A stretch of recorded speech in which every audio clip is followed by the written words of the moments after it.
Halo semuanya. Di sini saya akan mempresentasikan tentang keselamatan dan kesehatan kerja. Sebelum saya mempresentasikan tentang keselamatan dan kesehatan kerja, saya akan memperkenalkan diri terlebih dahulu.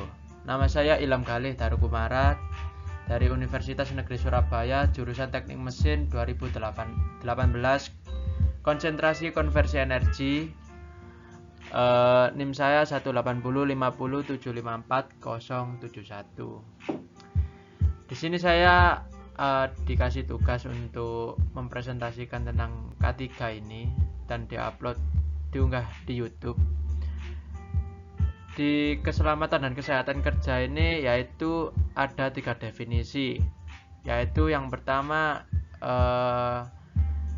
di dalam 3 definisi tersebut ada penjabarannya, yaitu satu, ada filosofi dari Mangkunegara, yang dimana filosofi dari Mangkunegara tersebut yaitu keselamatan dan kesehatan kerja K3 adalah suatu pemikiran dan upaya untuk menjamin kebutuhan dan kesempurnaan jasmani maupun rohani tenaga kerja khususnya dan manusia pada umumnya, serta hasil karya dan budaya menuju masyarakat adil dan makmur.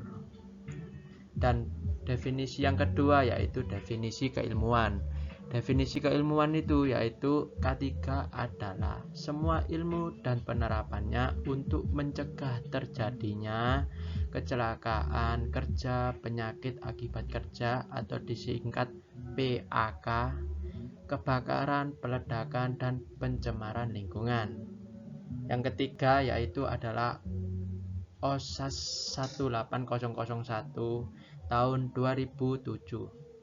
Di OSAS sendiri K3 adalah semua kondisi dan faktor yang dapat berdampak pada keselamatan dan kesehatan tenaga kerja maupun orang lain, yaitu kontraktor, pemasok, pengunjung, dan tamu di tempat kerja. Itu beberapa definisi dari K3. Ada 3 definisi, dan beberapa dari 3 ini saya memilih untuk menerangkan dari salah satu definisi, yaitu saya memilih OSAS 18001 tahun 2007. Dan di definisi OSAS sendiri di situ ada tujuan dan penerapan K3. Dan tujuan penerapan K3 sendiri ada tiga penerapan K3 yang berdasarkan Undang-Undang Nomor 1 Tahun 1970. Apa aja ketiga itu?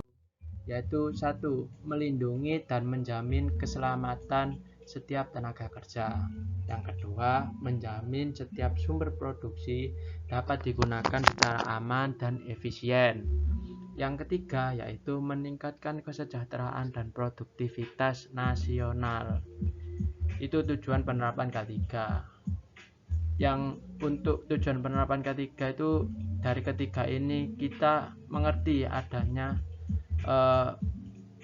kesejahteraan, terus sama saling melindungi dan menjamin setiap lingkungan kita yang ada di sekitar, biar tidak menjadi malah bahaya atau yang tidak diinginkan dari pekerjaan kita sendiri.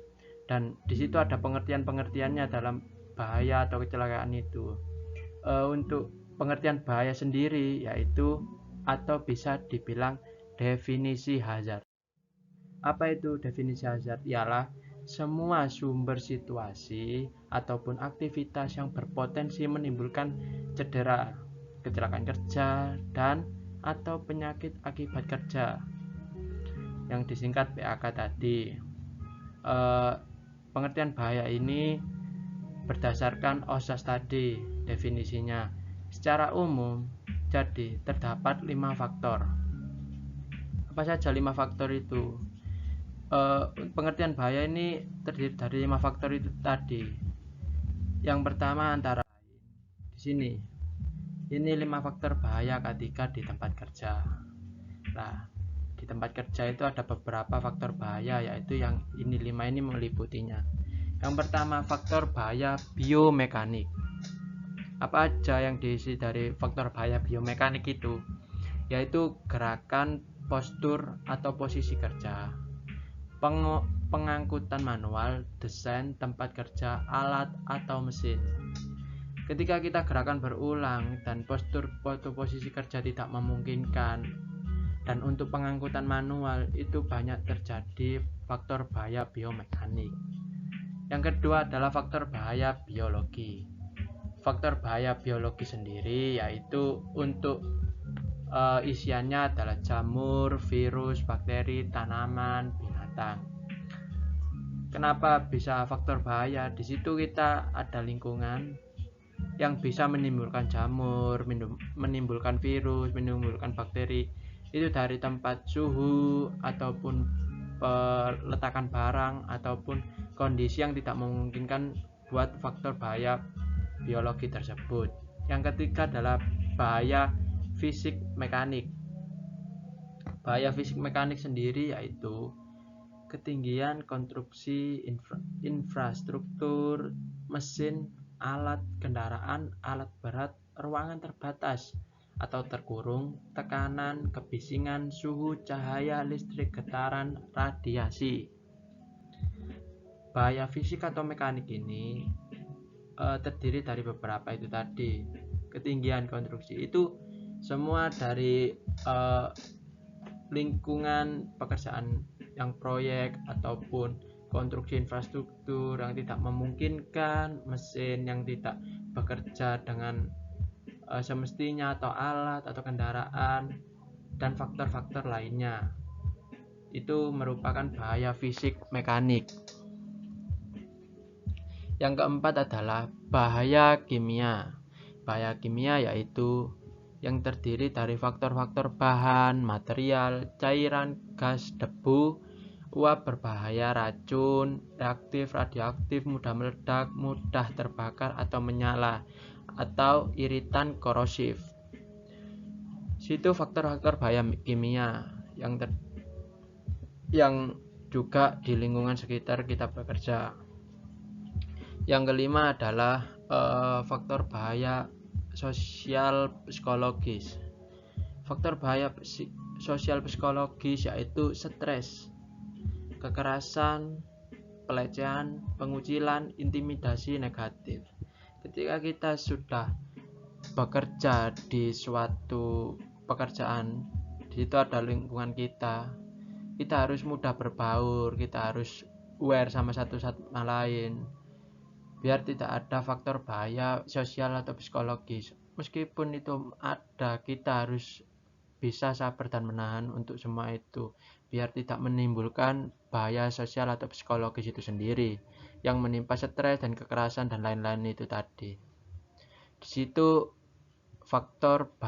itu beberapa faktor bahaya faktor bahaya ketiga di tempat kerja. Nah, untuk bahaya-bahaya sendiri ini memungkinkan bahwasannya ketika kita sudah menuju faktor bahaya ini, nanti akan ada efek selanjutnya, maupun itu kerugian ataupun itu kelalaian dari kita sendiri ataupun itu jumlah dari kerugian yang kita dapatkan dari faktor bahaya-bahaya ini tadi. Apa aja faktor-faktor kerugian-kerugian yang bisa diumpamakan dengan teori?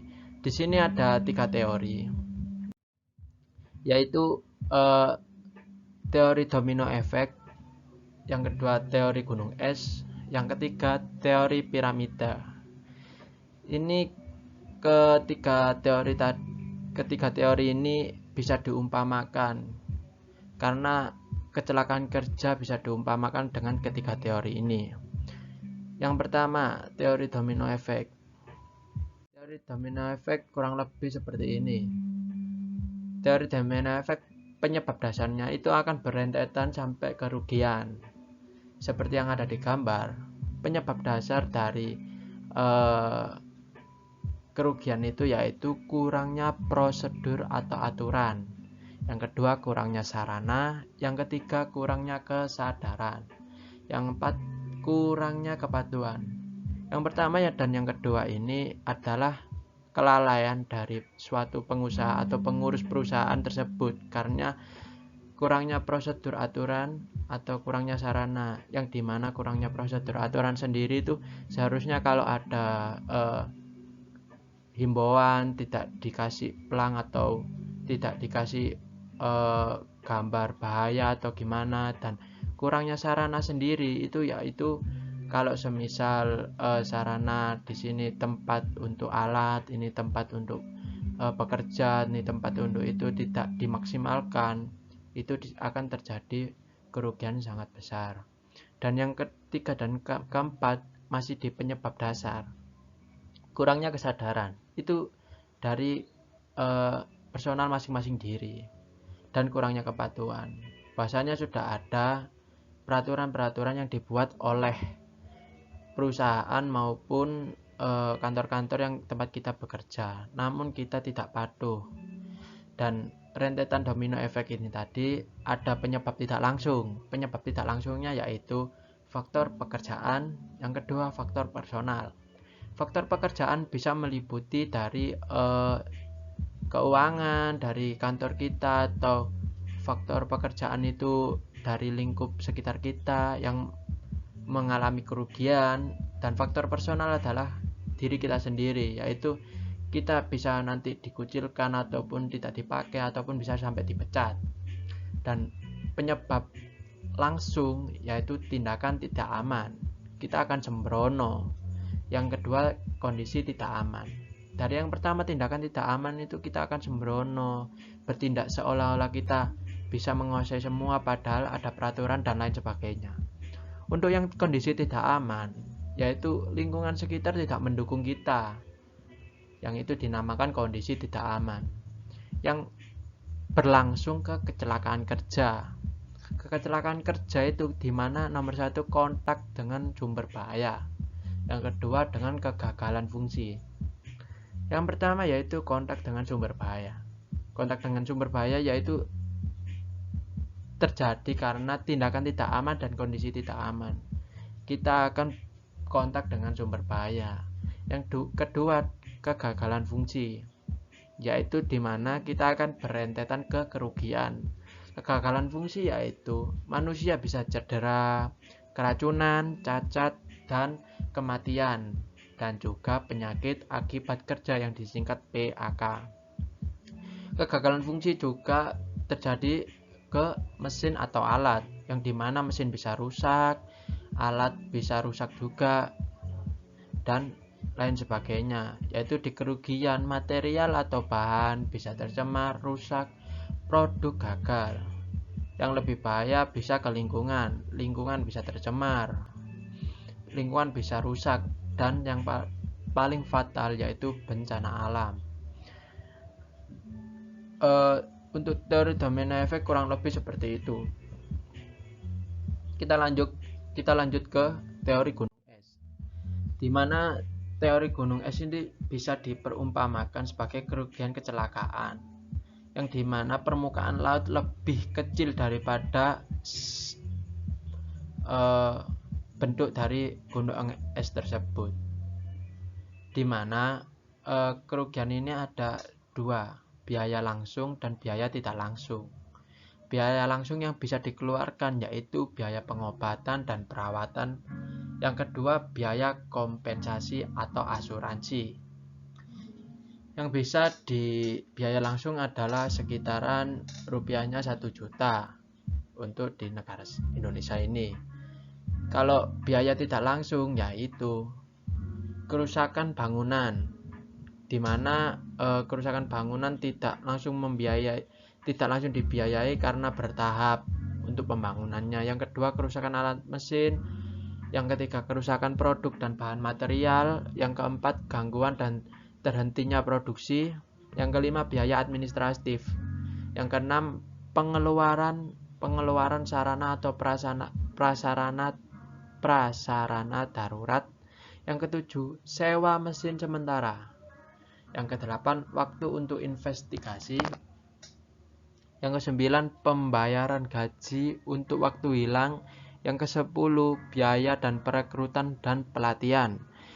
yang ke-11 biaya lembur, yang ke-12 biaya ekstra pengawas, yang ke-13 waktu untuk administrasi itu sendiri, yang ke-14 yaitu penurunan kemampuan tenaga kerja yang kembali karena cedera, yang terakhir yaitu kerugian bisnis dan nama baik.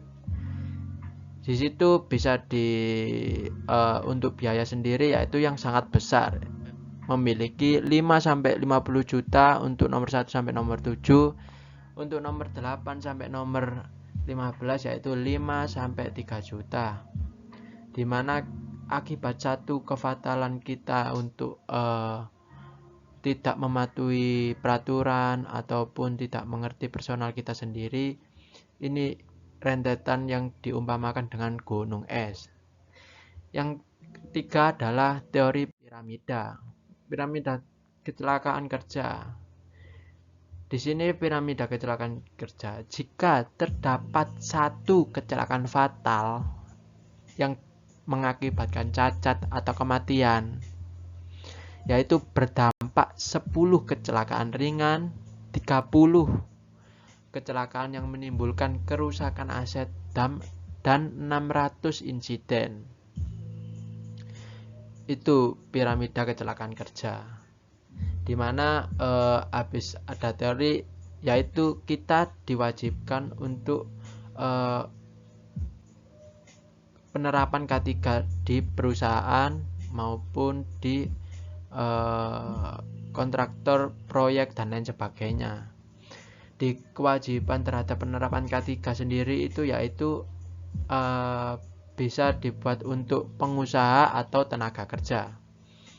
Untuk pengusaha atau tenaga kerja yaitu kewajibannya adalah, di sini ada kewajiban terhadap penerapan K3, yaitu ada pengusaha atau pengurus dan juga kewajiban oleh tenaga kerja yang dilindungi oleh undang-undang, yaitu yang untuk pengusaha Undang-Undang Nomor 1 Tahun 1970 tentang Keselamatan Kerja Pasal 14 yang terdiri dari 3, yaitu nomor 1 menulis dan memasang semua syarat keselamatan kerja yang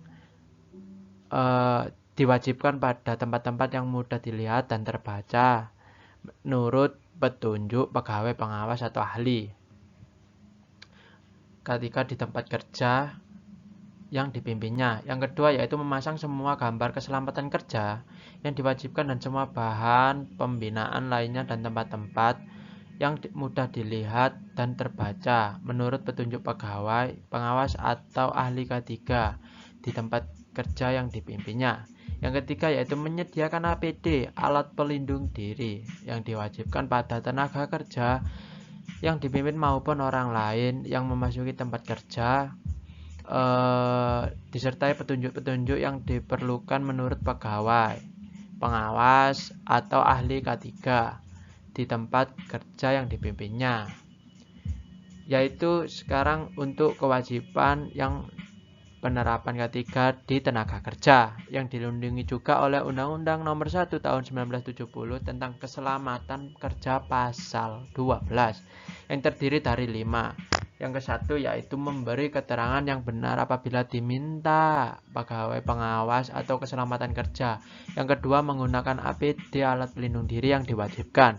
Yang ketiga memenuhi syarat dan menaati semua syarat-syarat K3 yang diwajibkan. Yang keempat meminta pada pengurus agar dilaksanakan semua syarat-syarat K3 yang diwajibkan. Yang kelima yaitu menyatakan keberatan kerja di mana syarat K3 dan APD yang diwajibkan diragukan olehnya kecuali dalam hal khusus ditentukan lain oleh pegawai pengawas dalam batas yang dapat dipertanggungjawabkan. Tuh. Ketiga, yang terakhir adalah syarat-syarat K3 di tempat kerja, yaitu ada 18. Ada 18 syarat-syarat K3 di tempat kerja. Apa aja yang syarat-syarat K3 di tempat kerja? Yaitu 1. Mencegah dan mengurangi kecelakaan kerja. Kedua, kita dari atas dulu ya untuk bacanya. Yang pertama 1. Mencegah dan mengurangi kecelakaan kerja. Yang kedua mencegah, mengurangi, dan memadamkan kebakaran. Yang ketiga, mencegah dan mengurangi bahaya peledakan. Yang keempat, memberi jalur evakuasi keadaan darurat. Yang keempat, yaitu menyediakan ventilasi yang cukup. Yang kelima, memberi APD, alat pelindung diri pada tenaga kerja. Yang keenam, memberi P3K, kecelakaan kerja. Yang ketujuh, memelihara kebersihan, kesehatan, dan ketertiban. Itu yang ke-8. Yang ke-9 yaitu keserasian tenaga kerja, peralatan, lingkungan, cara, dan poros kerja. Yaitu yang ke-10, menyesuaikan dan menyempurnakan keselamatan pekerjaan yang resikonya bertambah tinggi. Yang kelima, yang ke-11 yaitu mencegah tekanan aliran listrik berbahaya.